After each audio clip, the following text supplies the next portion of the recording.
Halo, selamat datang kembali di sesi telaah sumber kita. Pertanyaan kita hari ini lumayan menggelitik nih.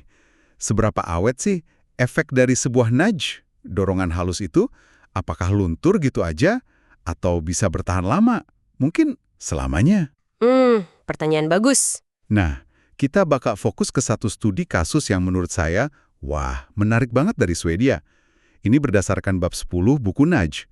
Sumber kali ini istimewa karena ngasih kita kesempatan langka buat lihat dampak choice architecture. Arsitektur pilihan ya? Betul, bagaimana pilihan disajikan ke kita.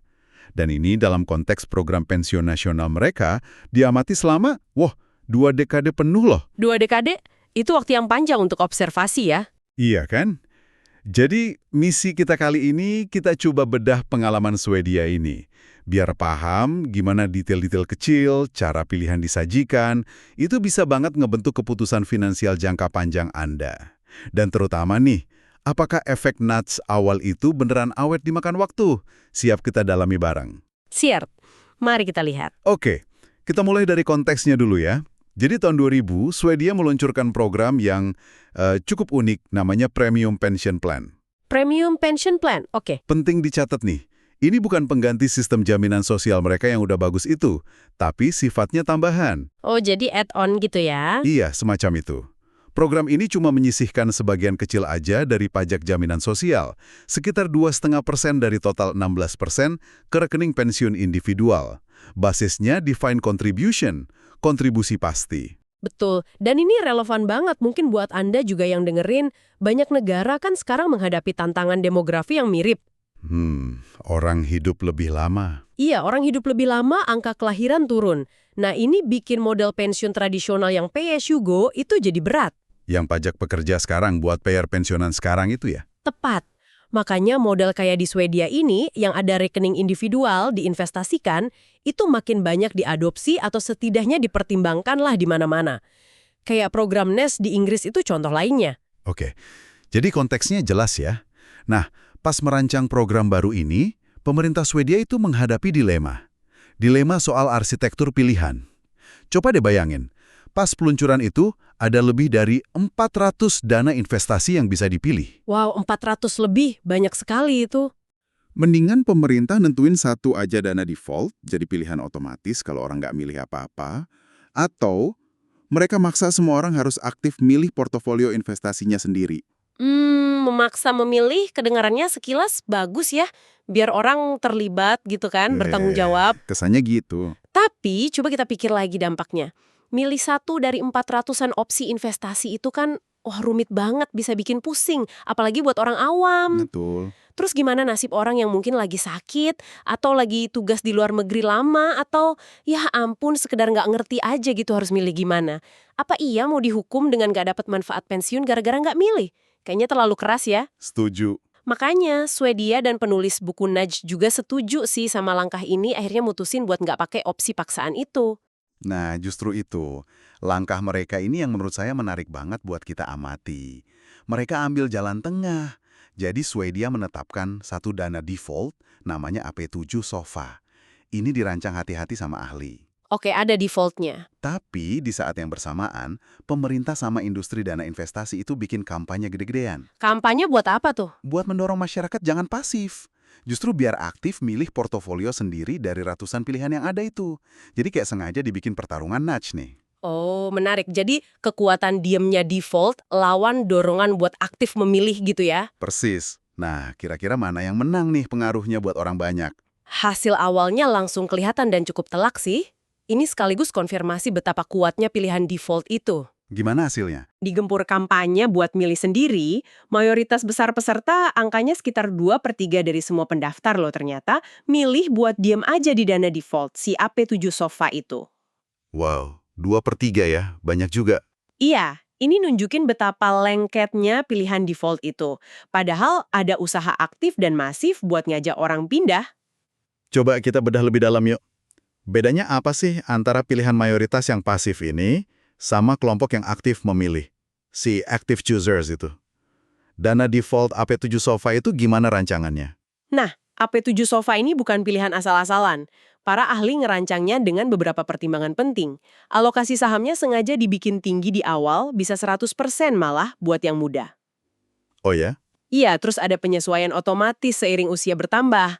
Jadi risikonya dikurangi pelan-pelan pas deket pensiun. Mirip-mirip target date fund lah. Oke, strategi yang cukup umum ya sekarang. Terus? Selain itu, portofolionya juga terdiversifikasi secara global. Biar nggak terlalu tergantung sama kondisi satu negara aja. Dan ini yang penting banget. Biayanya ditekan sangat rendah. Cuma sekitar 0,17% per tahun. 0,17%? Itu rendah banget ya untuk dana investasi. Rendah banget. Nah, ini kontras banget sama apa yang dipilih sama para active choosers itu. Oh ya? Emang mereka milih apa? Kok beda? Para active choosers ini cenderung milih portofolio yang alokasi sahamnya lebih tinggi lagi. Rata-ratanya sampai 96,2%. Lebih berani ambil risiko ya? Kelihatannya gitu, tapi yang lebih mencolok itu bias ke negara sendiri, home biasnya. Itu tuh ekstrim banget. Hampir setengah aset mereka, 48,2%, itu diinvestasiin di saham Swedia aja. Padahal ekonomi Swedia kan kecil ya dibanding global. Kecil banget, cuma sekitar 1% dari ekonomi global, jadi jelas diversifikasi mereka jauh lebih rendah dibanding dana default. Terus, soal biaya gimana? Kan tadi biaya default rendah banget. Nah, ini dia poin krusial lainnya. Biaya rata-rata yang dibayar active choosers ini jauh lebih tinggi, sekitar 0,77% per tahun. Wah, selisihnya lumayan ya. 0,17% lawan 0,77%. Itu hampir 0,6% bedanya. Betul, kelihatannya kecil ya, 0,6% setahun. Tapi jangan lupa, ini kan investasi buat puluhan tahun. Efek akumulasi biaya segitu tuh bisa ngikis hasil akhir dana pensiun Anda lumayan signifikan loh. Wah, ini pelajaran penting banget sih. Kadang niatnya mau aktif, mau lebih baik, malah kejebak pilihan yang biayanya lebih mahal dan diversifikasinya kurang bagus ya. Tepat sekali. Dan ada satu bias lagi nih yang kayaknya main banget di sini. Ingat nggak tadi kapan program ini diluncurkan? Tahun 2000, pasca .com bubble meletus ya? Atau sebelumnya? Pas banget di puncaknya akhir 90-an menuju 2000, itu kan pasar saham lagi booming gila-gilaan. Nah, banyak active choosers ini kayaknya kejebak bias ngejar kinerja masa lalu. Pas performance chasing. Oh, klasik banget itu. Ada contoh spesifiknya di Swedia? Ada. Disebutin di bukunya. Dana non-default yang paling populer dipilih orang waktu itu namanya Robur Active Fond Contura. Fokusnya di saham teknologi sama kesehatan Swedia. Kinerjanya gimana? Nah, kinerjanya sebelum program pensiun ini diluncurkan itu memang luar biasa. Naik 534% dalam 5 tahun. Wow, 534%. Gila? Gila kan? Kebayang dong obrolan di meja makan keluarga Swensen waktu itu. Lihat nih dana ini naik 500% lebih. Pasti bagus ini mah. Gampang banget kan kejebak mikir gitu? Iya banget. Terus, apa yang terjadi setelah orang banyak masuk ke sana? Nah, ini dia. Justru kebalikannya. Dalam 3 tahun pertama program berjalan dari tahun 2000 sampai 2003, nilai dana Robur ini malah anjlok parah. Turun 69,5%. Astaga, dari naik 500% jadi anjlok hampir 70%? Iya. Jadi pengingat yang keras banget ya, kalau kinerja masa lalu, sehebat apapun kelihatannya, itu sama sekali lagi, sama sekali bukan jaminan kinerja masa depan. Betul. Selain ngejar kinerja masa lalu, ada faktor lain nggak yang mempengaruhi si active choosers ini? Ada, iklan. Iklan ternyata main peran yang nggak kecil juga. Oh ya, gimana tuh perannya? Penulis buku Nudge ini ngegambarin ada 2 skenario ekstrim soal peran iklan. Ada mimpi indah, di mana iklan itu ngedukasi konsumen soal pentingnya biaya rendah, diversifikasi, investasi jangka panjang. Yang ideal gitu ya? Idealnya. Terus ada skenario mimpi buruk, di sini iklan malah ngedorong spekulasi, ngebain biaya, dan cuma nonjolin kinerja masa lalu yang tinggi itu. Jadi mana yang lebih mirip kenyataan di Swedia waktu itu? Sayangnya, dari studi yang ada, jauh lebih mirip skenario mimpi buruk. Ya. Iklan-iklan dana investasi di sana waktu itu jarang banget nyebutin soal biaya. Malah gencar banget promosiin kinerja masa lalu yang spektakuler itu. Padahal nggak menjamin ya. Sama sekali. Bahkan mereka sampai pakai selebriti terkenal kayak Harrison Ford segala. Ya, kita tahulah peran dia jadi Indiana Jones atau Han Solo kan nggak otomatis bikin dia jadi ahli penasehat investasi pensiun, ya kan? Iya juga ya. Tapi efektif gitu iklannya. Ternyata cukup efektif iklan-iklan model begini berhasil ngarahin banyak active choosers ke portofolio yang ironisnya kalau dihitung-hitung punya ekspektasi imbal hasil jangka panjang lebih rendah. Kenapa? Ya terutama karena biayanya jauh lebih tinggi dibanding dana default AP7 SOFA itu tadi. Oke. Jadi kita udah lihat nih gimana pilihan awal terbentuk. Ada pengaruh default, ada kampanye aktif, ada bias kinerja masa lalu, ada iklan juga. Nah, sekarang kita balik ke pertanyaan inti kita di awal tadi. Apakah efek nudge awal ini, mau itu yang kejebak di default atau yang kejebak di pilihan aktif yang kurang optimal bertahan lama? Gimana hasilnya setelah 2 dekade? Nah, pengalaman Swedia selama 20 tahun lebih ini ngasih jawaban yang cukup tegas sih. Apa tuh jawabannya? Jawabannya inersia, kelembaman, kekuatannya luar biasa. Inersia ya. Iya, mayoritas orang, baik yang awalnya pasif di dana default maupun yang aktif milih sendiri, itu cenderung nggak ngubah pilihan awal mereka. Angka perpindahan dana investasi selama 2 dekade itu kecil banget, sangat-sangat rendah. Orang cenderung diem aja. Wow. Padahal kan kondisi pasar berubah, hidup berubah, tapi pilihannya nggak berubah ya? Sebagian besar nggak berubah. Ada 2 kejadian menarik yang benar-benar jadi tes nih buat kekuatan inersia ini. Apa aja tuh? Yang pertama, tahun 2010, terjadi perubahan strategi investasi yang cukup fundamental di dana default AP7 SOFA. Desainnya diubah jadi lebih mirip target date fund modern yang tadi kita bahas, penyesuaian risiko otomatis berdasarkan usia. Ini kan perubahan lumayan signifikan ya di produk intinya. Betul. Terus gimana reaksi orang yang udah ada di dana itu? Pindah nggak? Hampir nol. Nggak ada reaksi berarti, mayoritas besar peserta tetap aja diam di AP7 SOFA. Kok bisa? Nggak sadar atau gimana?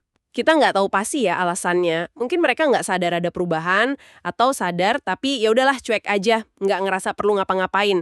Atau emang nggak peduli sama sekali. Apapun alasannya, ini nunjukin betapa kuatnya nudge awal berupa pilihan default itu udah nancep banget. Gila juga ya. Terus kejadian kedua tadi katanya lebih mengejutkan. Betul, yang ini lebih dramatis. Terjadi tahun 2017, ada skandal besar melibatkan salah satu perusahaan dana investasi swasta yang ada di sistem itu, namanya Olra. Skandal apa nih?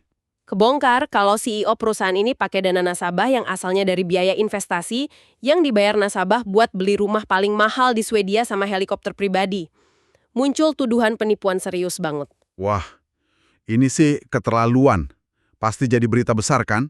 Reaksi investor gimana? Otoritas pensiun Swedia sampai turun tangan. Mereka langsung ngelarang orang buat masuk atau nambah investasi baru ke dana-dana Olagra ini. Tapi, investor yang udah terlanjur di dalam dibolehin keluar kapan aja tanpa biaya penalti. Oh, dikasih jalan keluar gratis ya? Iya, logikanya kan, dengan berita skandal segede ini, ada risiko nyata dana mereka nggak benar dikelolanya, harusnya orang pada kabur dong, pindah ke dana lain. Harusnya gitu sih ya, tapi apa yang terjadi? Hampir nggak ada yang keluar. Serius? Nggak ada yang pindah? Hampir nggak ada. Lagi-lagi inersia yang menang. Bahkan dalam situasi ada berita negatif sejelas itu, ada risiko finansial nyata, dan ada kemudahan buat keluar tanpa biaya, mayoritas orang tetap aja nggak ngapa-ngapain. Waduh. Pilihan finansial kita sehari-hari. Bahkan pas ada tanda bahaya jelas banget di depan mata. Luar biasa emang kekuatan inersia ini. Oke deh, kalau gitu mari kita coba tarik benang merahnya nih. Apa aja pelajaran utama yang bisa kita petik dari pengalaman Swedia selama 2 dekade ini, seperti yang dibahas di bab 10 Nudge? Tentu. Pelajaran pertama yang paling kelihatan jelas, yaitu tadi. Inersia itu kekuatan yang dahsyat. Nggak cuma di level individu aja loh. Maksudnya? Ya, ini juga bisa menjangkiti pembuat kebijakan. Sekali sebuah sistem dirancang dan udah jalan, biasanya ada keengganan besar buat mengubahnya. Meskipun mungkin ada bukti kalau beberapa aspeknya kurang optimal. Susah ngubah status quo. Ah iya, masuk akal.